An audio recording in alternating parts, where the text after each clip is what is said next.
Howdy, everybody. It's Cody over here at the Cowboys of the Osage podcast. This is our first one. I got Jimbo over here, our rodeo historian. What's going on, Jimbo? Well, not much. Just glad to be here. John Israel's a living legend, around Osage County. I'm just proud to be here. And Charlie, it's going to be a good podcast, I hope. First one, we'll have to work out a few bugs. But. Oh, for sure. John's a living legend nationwide, just not in Osage County. Oh, I know it, absolutely. Well, we got Charlie over here. He's the director of the National Benton Spur and Saddle Collectors Association, and he is a true blue John Israel historian, one of the most knowledgeable guys about John's products. And we have the man here himself, John D. Israel. We're so glad to have you here, John. Thanks for coming in today for us. Well, thank you. Hey, since we got Charlie here, I think I'm going to turn it over to Charlie to let us get started talking to you, John, since he is a director of the National Benton Spur and Saddle Collectors Association, and he just might be a little more knowledgeable on some of that than me and Jimbo right now. Maybe. Well, I don't know about that, Cody, but it's a pleasure to be here, and it's always a pleasure to be in the Ben Johnson Cowboy Museum at Pawhuska, Oklahoma. It's one of the true gems we have in the state of Oklahoma, and I promote it everywhere I can go. But it's also a great honor to be here with not only a legend, but also a friend and just a very special human being.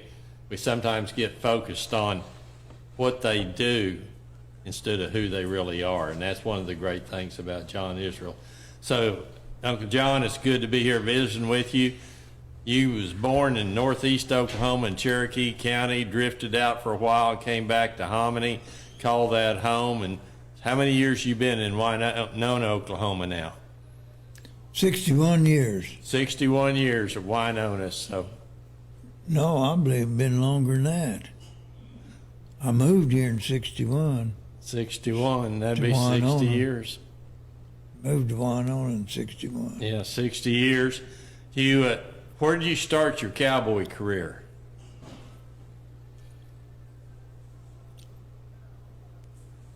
Oh, probably in northeast Oklahoma. When I was a kid, I went to work for Miss Lowry up there at the Lowry Ranch. Miss Kate? Yes, sir. Then you spent some time over in Washington County, around Ramona, I believe, working over there. Yeah, I was on a couple ranches there. Hey, John, did you know Fred Lowry when you worked over there at the Lowry Ranch? He died in 56, and I went to work there in 57. Darn it. Did you? I know Jimbo. you honed your roping skills. Did you do that in the pasture more so than the arena? Oh, probably. Did you get in on some of them worm years where you had to do a lot of roping in the pasture? Yeah. And was you making colts at the same time? Yeah, I broke colts all my life. And so then when did you end up getting into the arena and start roping into the arena? At what point in life? Well, we lived neighbors to Beeston's, and that's probably when I got started. Yes, sir. Did you compete a lot in rodeos? Oh, not a lot. Which Beestons were they, John? George Beeston and Bud Beeston. The horseshoer Bud Beeston that ran the horseshoeing school for so long over there? Well, then I know you got into the cutting pretty heavy. Did you start showing on a broke horse, or did you start out by training your own cutting horses I trained my own. from the very beginning? Yes. Did you have some mentors or somebody that helped you with that?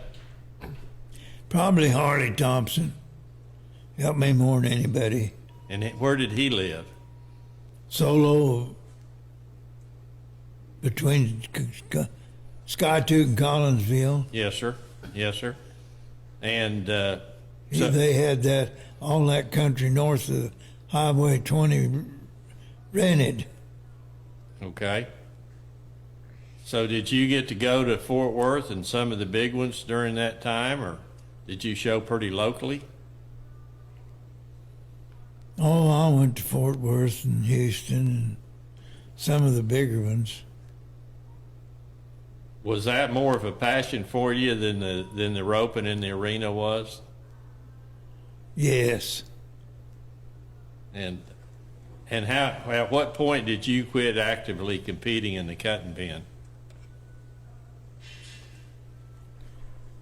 Probably in the late 80s. Yes, sir.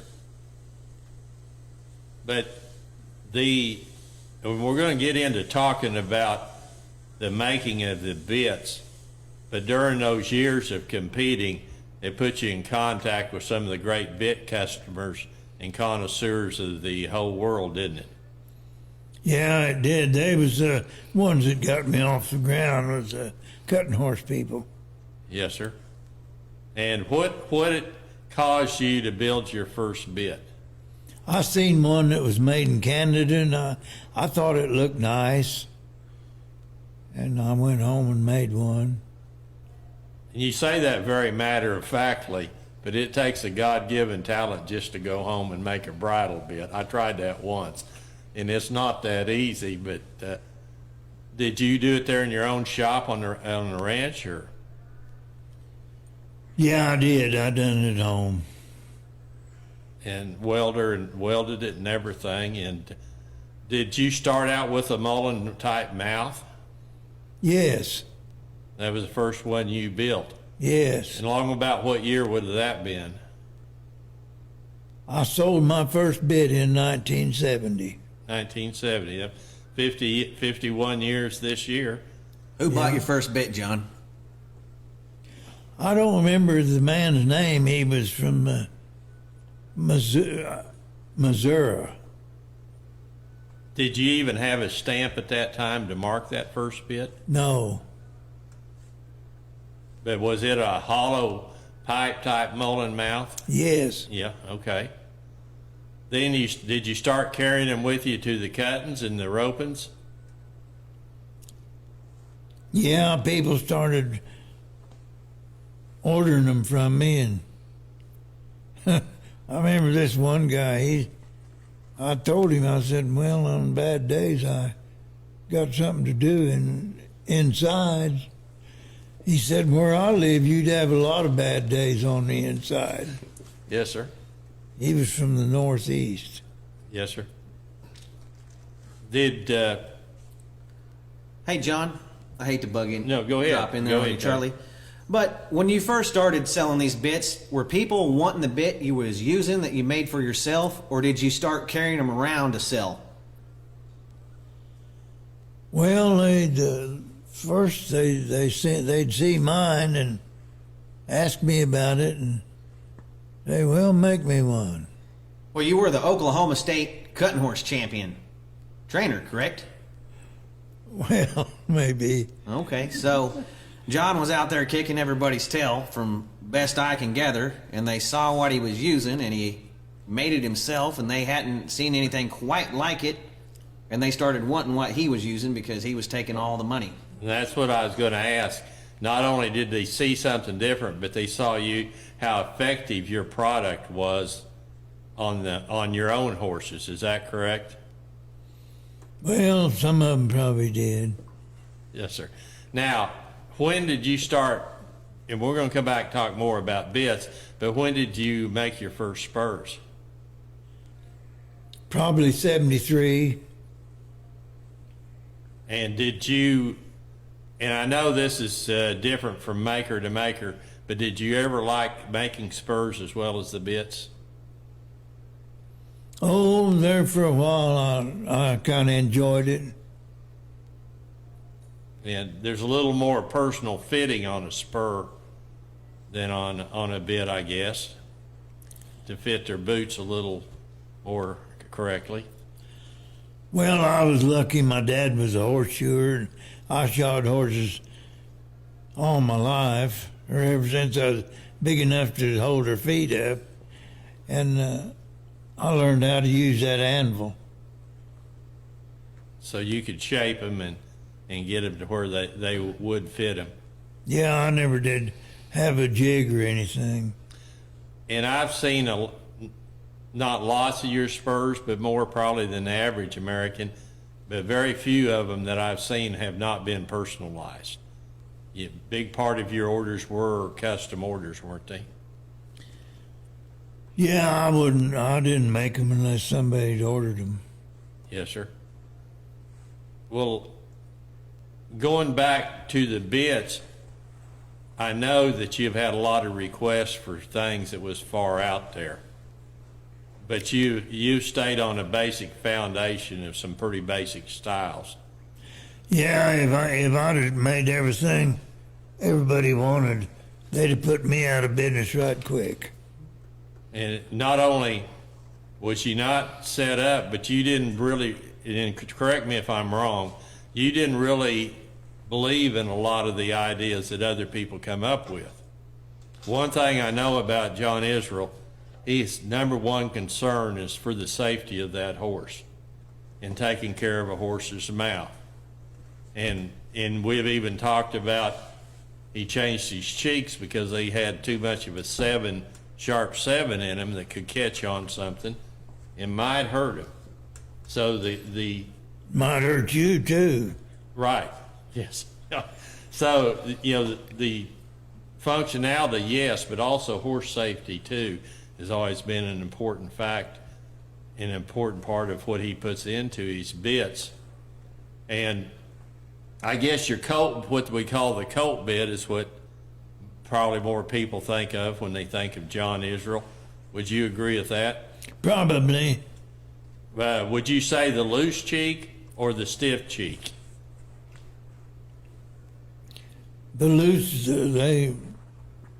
I get way more orders for the swivels.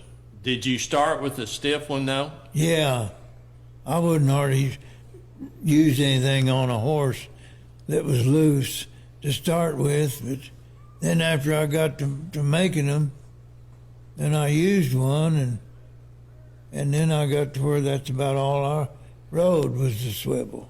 Right. Did you use a ported bit very much yourself or mainly the Mullins?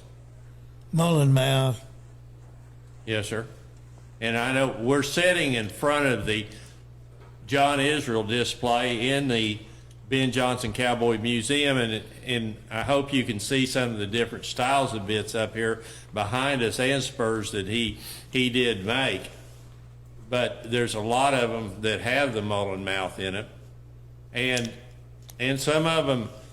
What got you into building some of the 9 and 10-inch cheeks that you have over the years? Well, that's just more leverage. They work just like the colt bits. They just have more leverage. If you need more bridle. Right. Do it more with the leverage than doing something with the mouth. You done it more through the cheeks, is what you're saying? To put a little more pressure? Yeah, you put, and the curb chain means a lot too. Absolutely, I agree with that. And one friend of mine has had like 15 world champions in the show pen. Told me one day he had a mare he couldn't get a bridle in, and he got a long-cheeked Mullen mouth and just put it in her mouth, no curb, and let her start adjusting. And he said after a few rides with that bit, she'd take any bit again. But that bit just worked a miracle on her. And I've never forgot that story that he shared with me. What I know that you built for a lot of the top horsemen, the Matlock Roses, the Don Dodges, and these type people. Was they also your good salesmen? Well, when you get people like Matlock and Leroy Ashcraft, and Yes. them kind of people, when their picture comes out on the front of the chatter with my bid on, you can't get any better than that. Absolutely. Ed Bottoms and all of those guys. I know they was hauling a lot of them and promoting them. It doesn't matter what discipline of equine sports it is, Charlie. You go somewhere, you can go to a rodeo, to a team roper, to the best calf ropers in the world, to the best steer ropers in the world, to the best reining horseman in the world, the cutting horseman in the world. Guess what the majority of them's using? They're using a John Israel Mullen mouthpiece bit. It doesn't, that's a real testament to this man. It just isn't one event. You know, barrel racers use this stuff. Sally gets all the money using them, you know, all across the nation. So that, to me, that's a real testament to this man. It isn't just one genre of equine sports that uses his. They all use it. Yes, sir. Whether it's an old finished horse or a colt you're breaking, John's figured it out. And he also knows what a horse wants. I've been in his shop with him, and he takes a little old file and makes just a little old run on the mouthpiece because he knows that horse wants that. I mean, I've heard him sit there and tell me about it. It's pretty darn amazing to sit there and watch a craftsman of his stature fine-tune a bit before it leaves the shop. I agree 100%. And here's the thing. I find in my travels, the great bit makers are also the ones that know about how to ride a horse. And they know what a horse is supposed to do. And so they have a sensitivity in their products that they have towards the horses that they ride. And being a ranch cowboy, being a rodeo arena roper, being a professional cutter, he had all the background in the world, and he applied his background to make him create these wonderful products that we're sitting here looking at right now. Now, what got you to putting the mountings on them, the silver mountings on them? Did you have a lot of call for that? Oh yeah, they want their names on them and things of that nature. Was that any part of it that you ever, would you have preferred just to make the plain bits? Oh yeah. Have you changed materials much, John, over the years from when you started? Really, not a lot. I started out with the pitchfork tines, but they wouldn't hold up. Break too brittle. Yeah, Yeah. and then I went to the rake teeth, and they were too hard. Yeah. They was already hard, and then time I heated them 2 more times. Right. Sometimes I'd get one back in the mail that was broke when they got it. Yeah. Just from the mail. Yeah. That's something. Huh. I'd like to talk about the cutting horse a little bit more. It fascinates me, these bloodlines and the instinct that some of these horses put in these colts to want to work a cow. Where do you think that came from, John? Spanish horses, or did it come from the thoroughbred that come across the ocean from England, or? Well, you take and breed one real smart one to another real smart one, and you're liable to get a smart one. Mm-hmm. If you breed one fast one to a fast one, you'll probably get a racehorse. Yeah, but the Cowboys talk about a horse having a lot of cow. You know, that's just a strong instinct that some bloodlines put in more than others, like Doc Bar and Poco Bueno, and you know, it just always fascinates me how that. What bloodline did you use, John, on the horses that you liked the best?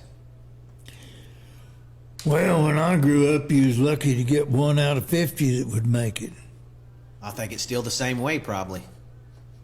Well, they've got so many well-bred horses these days that the percentage is a lot higher.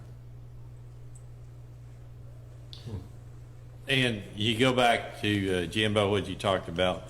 I watched a documentary on Doc Bar recently, and he never even went to the cutting pen. Yeah, he was bred to be a racehorse. Bred to be a His dad racehorse. was a full thoroughbred. And here he comes along a freak, and changes the cutting horse industry. Right. And he was, by of course, to me, one of the greatest horses that ever lived was 3 bars. Right. And his influence is still felt today all through several, whether it's halter racing or cutting. Right. Then those all flow out into the other genres of rope and barrel racing, et cetera. So you've seen a lot of change in the style of horses and the conformation of horses too in your lifetime, haven't you? Well, I imagine. It's have you seen a difference in the mouth sizes? Have they pretty well stayed the same? Well, most of these well-bred horses got pretty narrow muzzles. Well, this is something that fascinates me. Most people make a minimum of a 5-inch mouth up to 5 1/4, but yet your bits are under 5 and they fit everything. Well, you think about it though, them mullen mouths, they hang down enough that they get narrower. That's a very good point. But I know you had pressure at times of putting some high ports in. Was they just thought that they was just going to work better, or did you try to discourage them from them, or? Oh yeah, I don't like to. I won't hardly put one in at all. You just hang iron on bone, on their jaw bones. But still, yeah, I know you made some, but I wonder how many of them really liked them as well as they thought they would when they got that higher port versus the mullen mouth. Then the copper thing. When did you start it early in your career, putting copper on the mounts? Pretty early. And a few years ago, you totally got away from it. Yeah, I wish I never had done the copper. It just caused me too much heartache. I read somewhere that they thought the copper made a horse salivate more in his mouth, a dry mouth horse. Is there anything to that? I don't think so. I asked Matlock one time if they did, and he said he couldn't tell any difference. Right. I've always heard that, and I never knew if it was true, and sure didn't have any proof. Hey, John, I want to get back to when you put silver in things and some embellishments on bits and spurs. Now, some of your earlier ones, which maybe not earlier, but what I believe were probably earlier, it looks like it's a silver welding rod bead down the side of some of the old bits that you've done. Can you tell me about that? That was my trademark. I'd run that stainless down the cheek piece for about 1 1/4 inches. So you use a stainless steel welding rod Yeah. and run it on top of your iron There bit. ain't anything any prettier than stainless. Well, I knew it was one of your trademarks because I've seen it on 100 different bits of yours. And it's something I've always just wanted to know what was going on with that. And then I've seen some of your real early spurs that Ralphie wears. Your nephew Ralph Williams. And for anybody that don't know who Ralphie is, one of the greatest steer ropers alive in Cowboys. That's John's nephew. But it looks like the silver letters on those particular spurs are riveted in instead of silver soldered. They were put on with little pins. Okay. Was that one of your first attempts on putting silver on letters? So that's an good early John Israel works. Have you seen those, Charlie? Mm-hmm. Where he riveted the letters on? Yes, sir. I have. That's neat. He's the only person I ever see do that. Quite like that. If you have to work on them, it's pretty nice because they won't come off. And like when you put the letters on, that was out of a nickel silver, is what you mounted with. Well, I used some silver filled for a long time. It was sterling on top of nickel Okay. bonded together, Yes, sir. and it was nice too. But it that wears off. That silver will wear off. And then all you got's nickel anyway. Right. Well, I am a fan of using Spurs of putting nickel silver instead of the sterling, because the sterling just won't hold up like your nickel. And the other thing, to me, one of your trademarks was putting a cutout of the state of Oklahoma on your Spurs. What got you started on that one? Oh, probably the idea that I seen some Spurs that had the state of Texas on them. Yes, sir. But you don't put that Oklahoma state map on Spurs going to Texas. No. I understand being in the business, sometimes it's a little hard for me to sell a pair of those got the Texas map on them too. So, it goes both ways. And but that's something that I really, really like. And I'm sitting here looking at the pair up here in the display case that's got the Oklahoma map on them, and you put the date in them, and I just think that was a very clever move.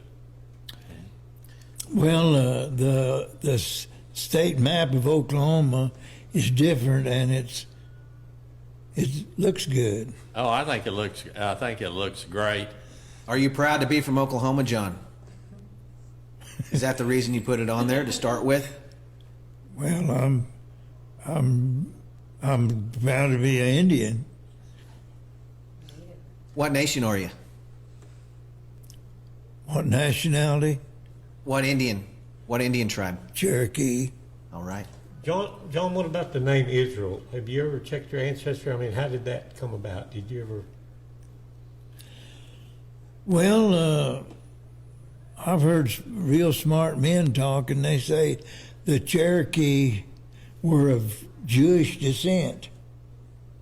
Really? That's what they say.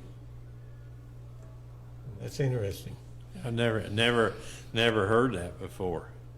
Hey, John, here a while back, I saw an old Saddle Bronc Saddle Association tree in a hack rein over at Boop's. They told me that was your old bronc saddle and hack rein. Tell me about your bronc riding days. Oh, it didn't amount to much. Did it last very long? Well, not really. Did you ever get to see Casey Tibbs ride? Oh, yeah. What about, you told me one time you went to the very first NFR in Dallas. Tell me what that was like, John. Well, it was, that's all they had was just rodeo. They had 10 days. Two performances a day. In the afternoon and then of evening. And they didn't have the team roping or the barrel racing. They were with the steer ropers at first finals. So maybe the first 2 years, I think, maybe they had the finals. The team ropers and the steer ropers and the barrel racers ran together. And it was later on when they brought the team ropers in. So you just had calf roping, bull dogging, and the two bronc ridings and the bull riding, I guess. Yeah. Yep. But there's a 5-day thing with 2 purses per day. Is that correct? Wasn't that how it was? I don't know if it was 5 days or 10. I'd have to look back. But they, I know they had 2 performances a day. Yes, sir. It was at Dallas. That you would have been 20 years old then when that came about. 19 or 20. Yes, sir. And 59 was the first one, wasn't it? Yeah, Yes, sir. 59. Mm-hmm. Yeah, December 59. Cody and I have often wondered how many of those contestants are still alive from that first finals. Sure, not very many. There was a boy at my house here a while back, and his great uncle was in that very first one, Yeah, bareback rider, yeah, named Bush. yeah, yeah. I remember him. No, Frost. Frost. Clyde Frost, he's still Okay. alive. Yes, sir. Yeah, yeah, Clyde Frost. Bill Fedderson's still yeah. alive. Dean Oliver, Olin Young. I don't know who else. It's a pretty short list and getting shorter sir. all the time. Yes, sir. Yeah, they had a little bigger cattle than the calf roping that year. Right. That was a unbelievable calf roping as far as the people in it. I mean, you had Dean Oliver, you had Don McLaughlin, Sonny Davis, Olin Young, Jim Bob Altizer, Tom Neesmith, Dale Smith, Ben Franklin. I mean, it was just a who's who of calf ropers. You know, I can't imagine just sitting in and watching that.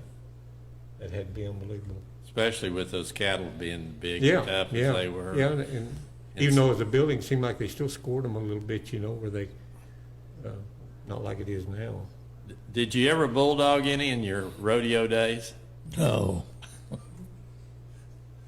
I couldn't see much cowboying in that bulldogging or bull riding. Once they get too big a rope, you're supposed to eat them, ain't you, John? Yeah, I hear you. Did you ever do any team roping in your career? Much? Oh, little. Little. But you was a calf roper more than anything, weren't you? Yeah, that was one of my favorite events.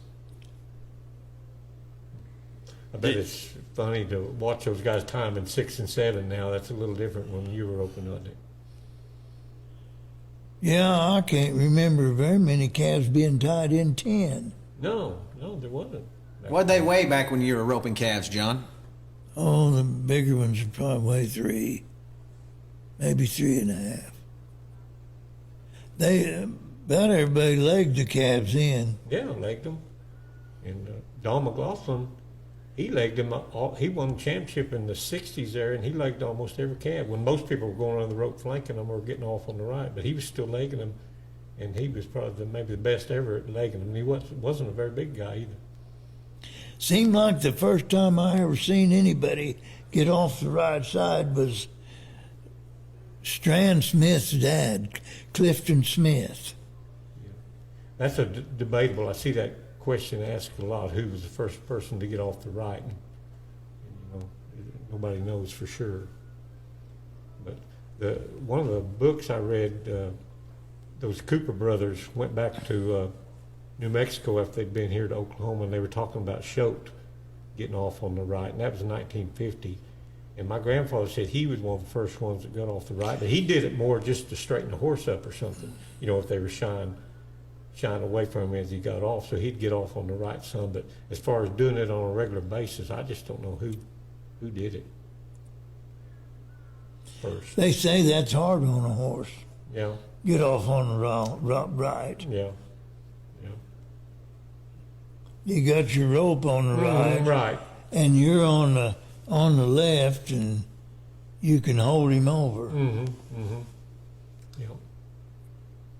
Well, talking about your bits, John, I know you don't make near as many. At your prime, how many bits did you probably make a week? Oh, when I was really putting them out, I had a boy help me, and I used to send some bits off. For about 5 years, I sent a few off, and we could put a couple dozen out in 10 days.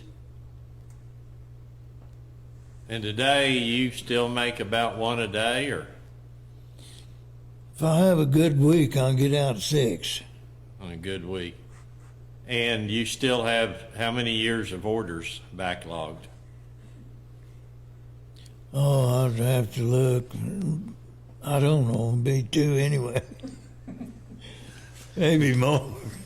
Well, one thing that I've enjoyed is having the privilege to look back through some of his order books from the 70s and 80s, and he had such great records of who he made them for and where they lived, what they cost, and it's just, to me, a real interesting part of history, having those kind of records and archived, because I just think they're important for the industry, for his history, and for the history of the Western way of life. So I applaud him for what he's done, keeping a record like that. And I know I've enjoyed looking at him, to go through here and see a Matlock Rose or a Don Dodge or an Ed Bottoms, these people that was real leaders in their industries, as well as the rodeo cowboys. So I applaud you for that, John Israel, and Well, thank you. the Well, John, you haven't changed your style of making in a long time. Do you call and get your cheeks cut out by a whole bunch of them, or do you get your mouthpieces made and sent to you? Can you just walk me through what I'm trying to ask, is how you put together one of your bits now from the material you make in the process to when you drive to Hominy to send it out in the mail? Well, I just start from scratch. I don't have any. What do you call that? Where they make them? Pre-made. Yeah, I don't have any of that. And So when you're fixing to make a bit, what do you start out doing? I make the mouthpiece first. Oh, it don't make any difference. I may have a pair of shanks there that, and then I make a mouthpiece and put in them.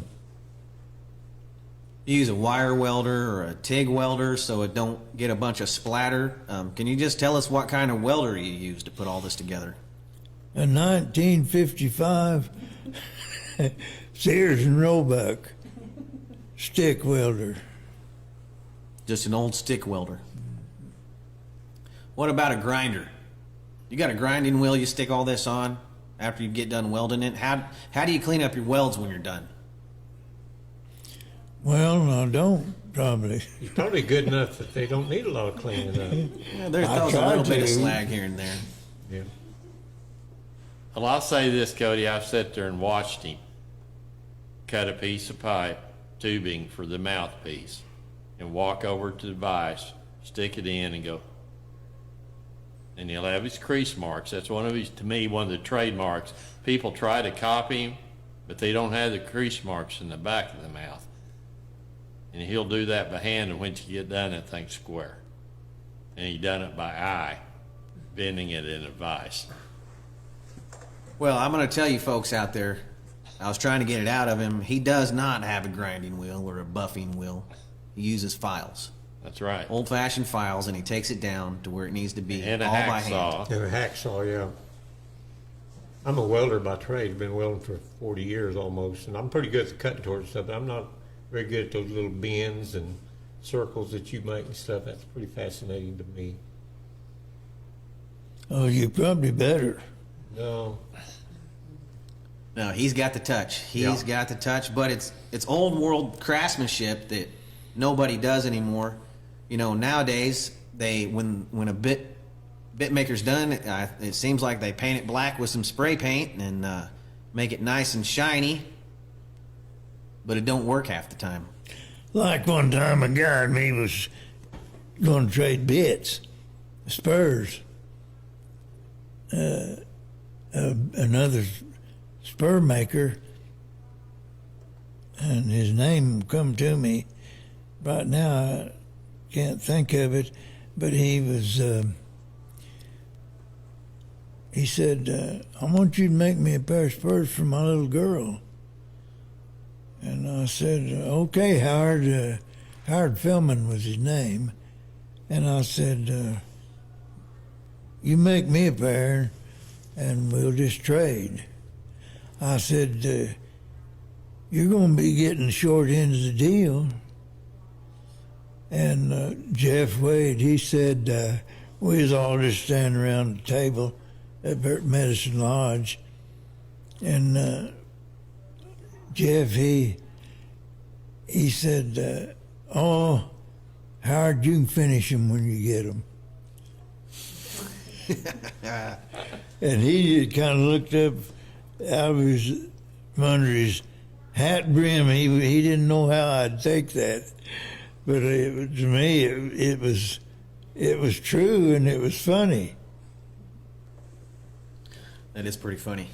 You know, one of the things, and I'm going to say this to John David Israel, that has, to me, led to his success, not only the product's work, but the love that people have for him, because I deal with people in the bit and spur business all over the country. I rarely talk to somebody that says that don't say he's a friend of mine. Because John's a friend to everybody because he's a humble man. And He's a great human being, one of the best I've ever ran across, and yeah, if not the best and, human being I've ever run across in my life. Very, very good man. and that humility transposes and sets him apart. And he cares about his horses. He cares about his customers and getting what they wanted and getting them out the best he can. And so all of these is one thing that make us proud to not only have John Israel in Oklahoma, but also in Osage County, and to be part of the Ben Johnson Cowboy Museum. He's a living legend around here and nationwide. One of the very, very best men and best bit and spur makers ever come down the pike. Like you said, Cody, any place where people with horses gather, they know who John Israel is.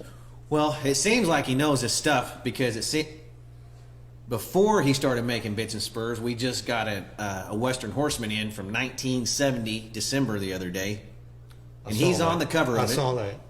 Well, right on the inside cover, it says that's John Israel, one of the best horsemen in America, printed by the Western Horseman magazine. Pretty big words. It is. Do you think this would be a good place to plug the John Israel Cowboy Trade Days that's coming up? I think so. It's going to be an annual event for this year to forever. So We got the Ben Johnson Days coming up, Father's Day weekend in June. Not forever, because I'm 81 years old. it's going to go long after you, John. And it will still be the John Israel Cowboy Trade Days. It'll never change. It'll never change. But we're going to have a cowboy trade show revolving around our WRCA Ranch Rodeo coming up Father's Day weekend in June, right here in Pawhuska, Oklahoma. So I can't expand on right now all the things that's going to happen, but it's going to be large that weekend in Pawhuska.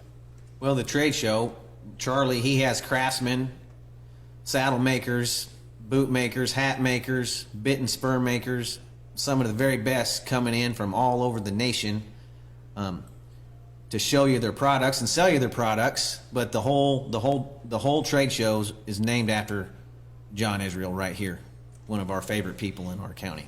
And we're thankful that he allows us to use his name and honor him this way, because it's a privilege for us. Well, thank you. Well, it's a privilege to know you, John, for sure. I Thank rodeoed you. with Ralphie, your nephew, for many years. We were traveling partners, and everywhere we went, all over the nation, Ralphie, he was delivering your bits to people he had made them for, and they were the best cowboys in the world. You know, I saw Ralphie hand one to Trevor Brazil. I've seen Ralphie hand one to Cody Lee. You know, you name it. You know, Ralphie was delivering your stuff all over this whole nation. So I guess you didn't have to send it to him, but it's really been something. It's really been something. I've worked in the oil field around Winona for 40 years, and that's about how long I've known John. We've shared many a meal in the Winona Cafe, and then when it closed, we moved down to Teresa's hamburger joint, didn't we, John? Yeah. We went to Teresa's of a morning. I mean, we went to the cafe of a morning because if we needed to tell somebody something, we'd see him or could leave word with Fat Pal. Yeah. And then that evening we went to Teresa's to visit. Been a lot of good food served around Winona, hadn't there? Yeah, Winona was known for its Oh, westerns. absolutely. Absolutely. They'd drive from Tulsa and Bardesville over there. Yep, sure would. Hey, John, Yeah. you lived here in Osage County for a long time. What do you think, in your opinion, makes so many great cowboys come from this area? Well, it's you either cowboy or work in the oil fields here. They're just two occupations almost, and there's been a lot of good horses here, and there's been a lot of good influence here. Your family was one of the first families I heard a lot about when I moved here. Really? Yeah. Jimbo's granddad, world champion steer roper in 1956, Jim Snively. So, you just think there's so many great cowboys around here because they didn't want to work in the oil field, and that was the only other thing there was to do. I didn't want to work in the oil field either, but I didn't rope good enough, so I had to work in the oil field. Yeah, if you didn't rope good enough, I guess you had to go to work in the oil field. That's around right. here. You know, I had a young man call me today, and he told me when he was a kid, all he wanted to do is come to Osage and Cowboy. And one of his best friend said he didn't speak to me for 4 years after I moved up here because he was so jealous. And finally I said, why? We used to be best friends. Why are you treating me this way? He said, because I'm so jealous that you got to go do what I never did get to do, and that's cowboy in the Osage. And it's just a way of life. Yeah. And you grow up and you've had people ahead of you, whether it's your granddad, you've had the Ben Johnsons, you've had so many people that you want to fill their shoes and do what they done because you've seen them. And, Sure. and it goes back to the Garretts and people like that had the great horses that influenced, you know, the Ropers took them, Ben took them to Hollywood, is on the racetrack. Right. And so they're just had a reputation of things that could be done here. But Dude. Hey, John, how long have you been working out of the shop you're currently working in Winona? Since the late 70s. And I'll try to get a picture up on the internet of the shop, everybody. It's really something to see. It's definitely not a modern machine shop by any means.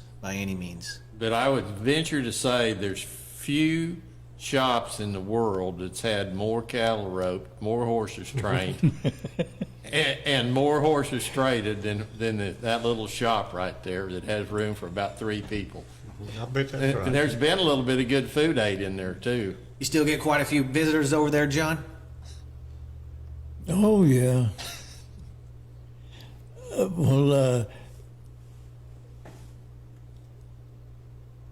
Everybody that comes in that shop, they've either been a bronc rider or a welder, and a lot of them has been both. Yeah, yeah.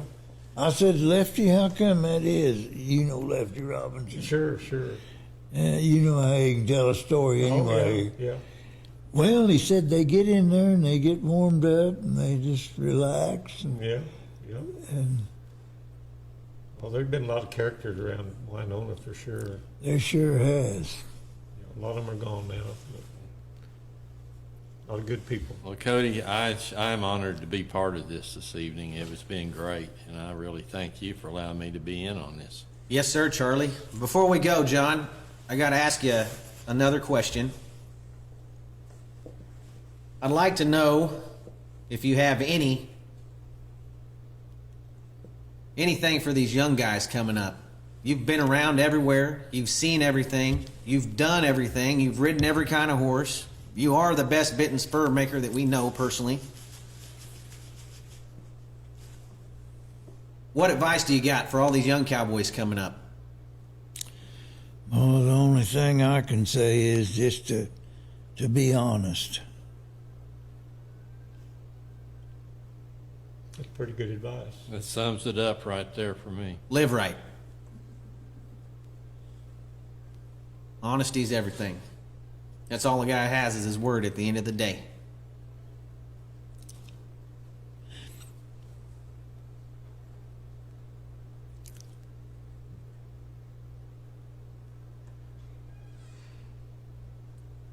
Well, everybody, this has been the first edition of Cowboys in the Osage, and we're so happy that we had John Israel with us. Jimbo, my co-host, he'll be Thank with us you. every trip. Yeah, John, thank you so much. He'll be with us every trip, and Charlie, he'll be popping in quite a bit here and there. And John, thank you. We appreciate you coming, Thank you. shooting the bull with us today, and telling us about your career. It's been a good one. Well, thank you. Still going. It's I can not tell over you, yet. I do got one other thing. I do know a pet peeve of John's. The only pet peeve I've ever seen him kind of give you the side eye for. And it's just what we're doing here, Charlie. You see those bits up there? Yeah. He don't like them up there. No, I understand that. He wants them being used. I understand that. He don't want his stuff hanging up in people's houses. But I got some in my tack room I use too, so I understand. I just can't use them all. I just feel like if he has a pet peeve, that's one of them right there. Bit and Spur collectors. He wants Bit and Spur users to use his product. So, John, thanks for coming and seeing us today. We sure appreciate it. And we'll see you at John Israel Cowboy Trade Show coming up in June. Well, thank you. Hopefully you'll grace us with your presence there and come talk to everyone that comes to walk through there. Yes, it's been a real honor to sit in with you guys and honor Thank John. you. Thank you, Jim. It has, and John does have a table. Since I'm running the tables, John has a table. You got a reserved table there, He's John. got a table reserved already. You know what he told me the other day, Charlie? He said, "Well, I don't got any bits and spurs to sell." I said, "That's fine.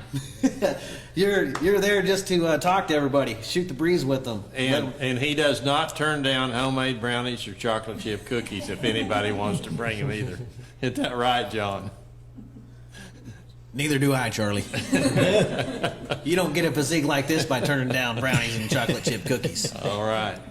All right. We'll see everybody next time. We're going to be coming to you once a week right here from the Ben Johnson Cowboy Museum. This has been the podcast of Cowboys in the Osage. Thank you, everybody, for tuning in, and thank you, John.